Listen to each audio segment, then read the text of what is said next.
താലിബാൻ ഹിന്ദുക്കളെയും സിഖുകാരെയും തിരികെ വിളിക്കുകയാണ്. കേൾക്കുമ്പോൾ നമുക്ക് അത്ഭുതം തോന്നും, പക്ഷേ സംഭവം സത്യമാണ്. നിക്ഷേപത്തിനാണ് ഇവരെ തിരികെ വിളിക്കുന്നത്, അല്ലാതെ അവിടെ പോയി താമസിക്കാനല്ല എന്നുള്ളത് നമ്മൾ ആദ്യം മനസ്സിലാക്കിയിരിക്കണം. തുടക്കത്തിൽ തന്നെ അത് പറഞ്ഞു പോകാം. അഫ്ഗാനിസ്ഥാൻ വാണിജ്യ വ്യവസായ മന്ത്രിയായിട്ടുള്ള അൽഹാജ് നൂറുദ്ദീൻ അസീസി കഴിഞ്ഞ ദിവസം ഇന്ത്യ സന്ദർശിച്ചിരുന്നു. വലിയ രീതിയിലുള്ള സന്ദർശനം തന്നെയാണ് അദ്ദേഹം ഇന്ത്യയിൽ നടത്തിയത്. സന്ദർശന വേളയിൽ തൻ്റെ രാജ്യമായ അഫ്ഗാനിസ്ഥാനിൽ നിക്ഷേപം നടത്താൻ അദ്ദേഹം ഇന്ത്യൻ കമ്പനികളെ ക്ഷണിച്ചിട്ടുണ്ട്. ഉഭയകക്ഷി വ്യാപാരവും സാമ്പത്തിക സഹകരണവും കൂടുതൽ മെച്ചപ്പെടുത്തുന്നതിന് അനുകൂലമായ അന്തരീക്ഷം നൽകുമെന്ന് അസീസി വാഗ്ദാനം ചെയ്തിട്ടുണ്ട്. ഖനനം, കൃഷി, ആരോഗ്യം, വൈദ്യശാസ്ത്രം, IT, ഊർജ്ജം, വസ്ത്ര വ്യവസായം എന്നിവ ഉൾപ്പെടുന്ന നിരവധി മേഖലകളിൽ ബിസിനസ് പങ്കാളിത്തത്തിന് ഗണ്യമായ അവസരങ്ങളുണ്ടെന്ന് അഫ്ഗാൻ മന്ത്രി പരാമർശിച്ചു.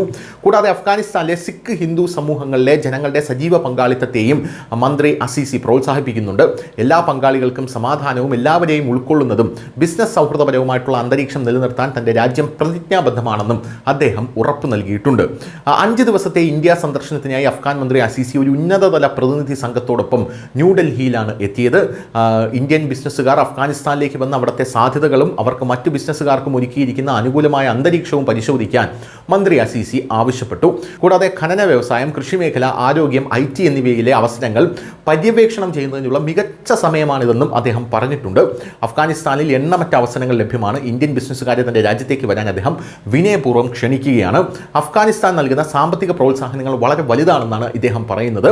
വ്യവസായ സംഘടനയായിട്ടുള്ള PhD chamber of commerce and industrial ഡൽഹിയിൽ സംഘടിപ്പിച്ച ഒരു സംവാദ സെഷനിൽ മന്ത്രി അസീസി പ്രസംഗിച്ചു. സെഷനിൽ ഇന്ത്യ ഗവൺമെന്റിൽ നിന്ന് തുടർച്ചയായി ലഭിച്ച പിന്തുണയ്ക്ക് അദ്ദേഹം നന്ദി പ്രകടിപ്പിക്കുകയും ചെയ്തു.